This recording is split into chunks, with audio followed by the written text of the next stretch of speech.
জিলাৰ ৰাভা ছাত্ৰ সন্থা আৰু গোৱালপাৰা জিলাৰ ৰাভা মহিলা পৰিষদে বিগত বছৰবোৰৰ দৰে এইবিলাক আমি কলাগুৰু বিষ্ণুপ্ৰসাদ ৰাভা দিৱসটি দিনজোৰা কাৰ্যসূচীৰে উদযাপন কৰিছোঁ। ইতিমধ্যে আমাৰ প্ৰথম কাৰ্যসূচী পতাকা উত্তোলন, দ্বিতীয় কাৰ্যসূচী চহিত্ৰপণ, তৃতীয় কাৰ্যসূচী বিষ্ণুপ্ৰসাদ ৰাভাৰ প্ৰতিচ্ছবিত মাল্যাৰ্পণ আৰু চতুৰ্থ কাৰ্যসূচী গছপুলি ৰোপণ হৈ গ'ল। আৰু আমাৰ যি দিনৰ কাৰ্যসূচী আছিলে 1 বজাৰ পৰা মুকলি সভা, বৰ্তমান মুকলি সভা চলি আছে। আৰু সন্ধিয়া হোৱাৰ লগে লগে আমাৰ সাংস্কৃতিক সন্ধিয়াৰ কাৰ্যসূচী আৰম্ভ হ'ব। আৰু ইতিমধ্যে আমি কেইবাগৰাকী শিল্পী আমি আমন্ত্ৰণ কৰিছোঁ। আৰু লগতে আমাৰ যি প্ৰতিযোগিতামূলক কাৰ্যসূচী ছাতাৰ হামজাৰ আৰু ফাৰকান্তি নৃত্যৰ ওপৰত আমাৰ প্ৰতিযোগিতা হ'ব।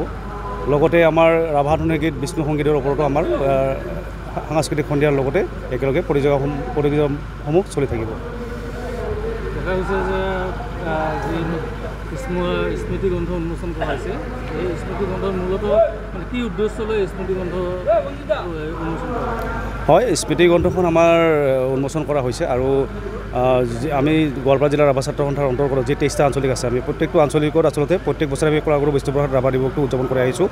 আৰু প্ৰায়সমূহ অভ্যৰ্থনা সময়তে প্ৰতিটো আঞ্চলিকত স্মৃতি গ্ৰন্থ উলিয়ায়। কাৰণ যিহেতু আপোনালোকে চাওক, অনুষ্ঠানটো পতাৰ পিছত আমি চিনস্বৰূপে আমাৰ একো নাথাকে। আৰু যিহেতু বিষ্ণু ৰাভাৰ যি ব্যক্তিত্ব, এই ব্যক্তিত্বৰ প্ৰচাৰ আৰু প্ৰসাৰৰ লগতে উঠি অহা নৱপ্ৰজন্মই যাতে বিষ্ণু ৰাভাৰ বিষয়ে তেওঁলোকে কিছু হ'লেও জ্ঞান লাভ কৰক, বা যিটো আমি অনুষ্ঠান উদযাপিত কৰোঁ তাৰ এটা স্মৃতি ৰক্ষাৰ উদ্দেশ্যই আচলতে স্মৃতি গ্ৰন্থখন আমি উলিওৱাৰ ব্যৱস্থা কৰোঁ, বা অভ্যৰ্থনা সমিতিসমূহে স্মৃতি গ্ৰন্থখন উলিওৱাৰ ব্যৱস্থা কৰে।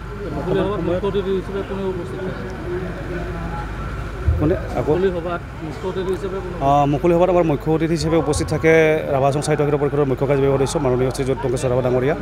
আৰু বিশিষ্ট অতিথি হিচাপে উপস্থিত থাকে নিখিল ৰাভা ছাত্ৰ সন্থাৰ সভাপতি মতিলাল বাকচুক ডাঙৰীয়া, নিখিল ৰাভা মহিলা পৰিষদৰ সাধাৰণ সম্পাদিকা কবিতা ৰাভা ডাঙৰীয়ানী, 6ষ্ঠ অনুসূচীত দাবী সমিতিৰ সন্মানীয় সভাপতি দুষানন ৰাভা ডাঙৰীয়া আদিকে প্ৰমুখ্য কৰি আৰু সন্মাননীয় অতিথি হিচাপে আমাৰ বিভিন্ন জাতীয় সংগঠনসমূহৰ আছু, এফছু, বেংগলী যুৱ ছাত্ৰ ফেডাৰেশ্যন, নাথ যোগী, ৰাজবংশী, এনেকুৱা ধৰণে আমাৰ জাতীয় সংগঠনৰ নেতৃত্ববৃন্দ উপস্থিত থাকে। আৰু সন্মানীয় আমন্ত্ৰিত অতিথি হিচাপে আমাৰ ৰাভা আসাম সাহিত্য পৰিষদৰ EM GM সকলো উপস্থিত থাকে।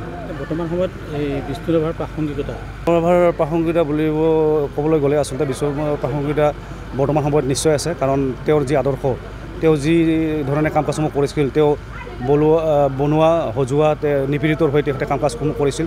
আৰু তেখেতে এজন বিপ্লৱী আছিল, তেখেতে এজন সংগ্ৰামী আছিল। আৰু যিহেতু আমি নিখিল ৰাভা ছাত্ৰ সন্থাও আৰু বা নিখিল ৰাভা মহিলা পৰিষদ 6ষ্ঠ অনুসূচীত দাবী সমিতিও আমি আচলতে সংগ্ৰাম কৰি আহিছোঁ, আন্দোলনকাৰী আমি সংগঠন হয়। তো তেখেতৰ আদৰ্শ আছে, তেখেতৰ প্ৰাসংগিকতা আছে। কাৰণ তেখেতে অসমৰ যি নিপীড়িত জনগণক আচলতে একত্ৰিত কৰি তেখেতে যি আন্দোলন গঢ়ি তুলিছিল, যি বিপ্লৱ গঢ়ি তুলিছিল, সেই আদৰ্শই আচলতে আমিও বৰ্তমান লৈছোঁ। কাৰণ আমাৰ যিহেতু আপোনালোকে গমে পায় যে ৰাভা আসাম সাহিত্য পৰিষদখনক আমি ভাৰতীয় সংবিধানৰ 6ষ্ঠ অনুসূচীত অন্তৰ্ভুক্তি কৰিবলগীয়া হ'লে আমাৰ এই অঞ্চলৰ ৰাইজক আমি আচলতে একেলগে লগত লৈ আমি আমাৰ যি দাবী, এই দাবী পূৰণৰ কাৰণে আমি আগবাঢ়ি যাব লাগিব। আৰু তেখেতৰ যি আদৰ্শ, সেই আদৰ্শৰ প্ৰাসংগিকতা বৰ্তমানে নহয়, ভৱিষ্যতে নহয়, এই যুগ যুগ ধৰি তেওঁৰ প্ৰাসংগিকতা থাকিব।